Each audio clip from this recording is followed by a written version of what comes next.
Right, hello. The long-awaited part 3 of the Weihrauch HW80 Restoration. Now it come to me out of a skip basically. It were in tatters, the stock, and quite a few dinks and scratches on it. But once I wiped it down with meths and everything, they weren't too bad. A bit of wire wool on it and they've rubbed out nice. All I need to do, I've got some, luckily, this is walnut, I've got some lovely walnut oil, and I'll just keep applying that in, and it'll just blend it all in nicely. Lovely piece of wood in it. I mean, the Weihrauch 80, or Weihrauch, however you pronounce it. HW80 for short, yeah. Now, back as a kid in the 70s, I had a Diana G80 rifle. Some of my mates had Realm Tornadoes and BSA Meteors, and then Airgun World magazine came out, didn't it, and we were opened up to like airgun porn if you like, and everybody were after the HW35, weren't they, and the 35E with a long barrel. Can you remember? If you're my sort of age you'll remember them. German powerhouses. And then came out this bad boy, the Big Brother. This was a beast, still is. Absolute beast. Look at the size of the bloody air chamber. Monster. Now they were coming out, I think they were getting imported to Hull Cartridge. I think that was the only supplier in England, and Hull Cartridge sent them round all the other dealers around the country. And this one, it's still got Hull Cartridge on the barrel. You'll not be able to see it. I will do some close-up photos when I put it all back together. But yeah, on the barrel it's got the serial number and Hull Cartridge on it, and obviously saying it's a HW80K. I pulled barrel through, you're not able to see like, but the rifling inside is absolutely perfect. There's no scratches, no burrs or anything.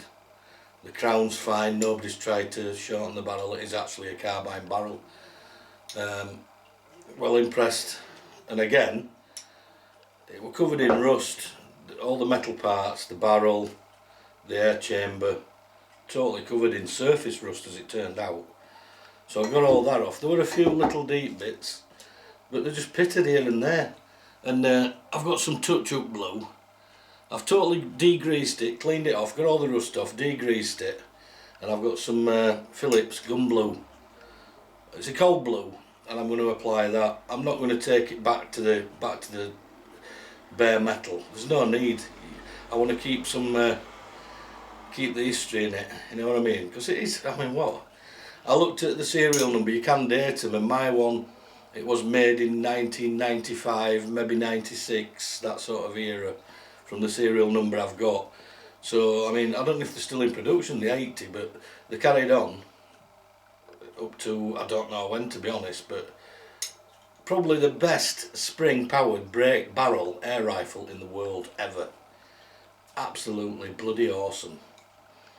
The only thing that I like better than this one, when it came out in the late 90s, no sorry, the early 90s, wasn't it? I had it in Air Arms TX200, the first one, but that weren't a brake barrel, it were underlever, but that was totally awesome. But this, for me, the best spring brake barrel air rifle ever, still is. When it goes back together, whoa, I'm gonna have a right little beast on my hands again. However, taking it apart, I put a big G clamp on it because I knew it were under some mega tension, and this bloody great thing come boinging out. Now this is an aftermarket spring. Now it's not needed. This coming out at the UK legal limit and even over at the time of production. So these things were doing over the legal limit in production. Back then it weren't as stringent, chronographs and everything, but it were, but not as in force as it is today. So these things were well over, and then to put like an Ox or a Titan mainspring in, mental, no need. So what I've done to get it to the right size, I can't remember the exact correct size, but I looked on Chambers' site and some other sites, and the original spring should be that length, and I've cut off 3 coils to get it to that length, and obviously it'll go back together as it should then. and it should be still on about 11.5 going on 12 foot-pounds, but I will chrono it when it's all back together. So it's just a case of now getting it all back together. Well, finish the stock, it's finishing basically, finish the metalwork. The piston, I were going to put a sleeve in, you know, like from a Coke can like we used to do for the spring twang. It don't need it, it's quite tight in there, and it's already got one in, to be honest, you know, the factory one, and there's not much movement in there. It's not bad actually, so it doesn't need a Coke can shim, so I ain't going to do that. And I'll just apply some L2 moly grease where it's needed, and then we'll get it. Oh, I can't wait to get it back together and get it shooting. It'll be awesome, absolutely awesome. And all the other parts are okay. The spring guide and top part fine, no problem. So I'm really pleased. It's just a case now of finishing and putting it back together, and then I'll do a part 4 where I'll show you completely finished. It won't be absolutely as new, but it'll be good, serviceable and nice looking, and a cracking bloody air rifle. I can't wait. I was digging about it, and I've got like a toolbox thing and I ain't used it for ages, but I keep all my shooting stuff in, and I found this bloody thing. I've had this for donkeys.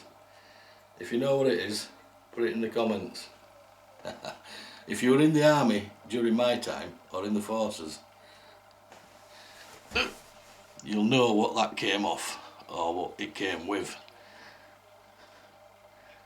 I'll say no more. And it's not one of these what I found as well. That's off a different weapon system. But I tell you what, the screw heads on them are absolutely perfect. Well, they were made for flat screws, weren't they? Like a gunsmith's turn screw. Absolutely brilliant, so you don't strip any of the heads off your screws. Brilliant, so I'm glad I kept hold of them. I know I kept them for a reason. Right. I won't keep you much longer, and I'll crack on with this little thing. Oh, little thing, it's going to be a right beast when it's back together. And I've got the original Tasco scope for it as well. So if you look at the end, I'll put a link to the part 1 and 2. It's all in one video, but it's part 1 and 2. And I'll put it in the description as well. So if you haven't seen that, and you go back to the other one and watch that one, and you'll see what state this was in when I got it. Right, thanks for looking in, cheers. I'll bring you back when it's all finished in part 4. Cheers.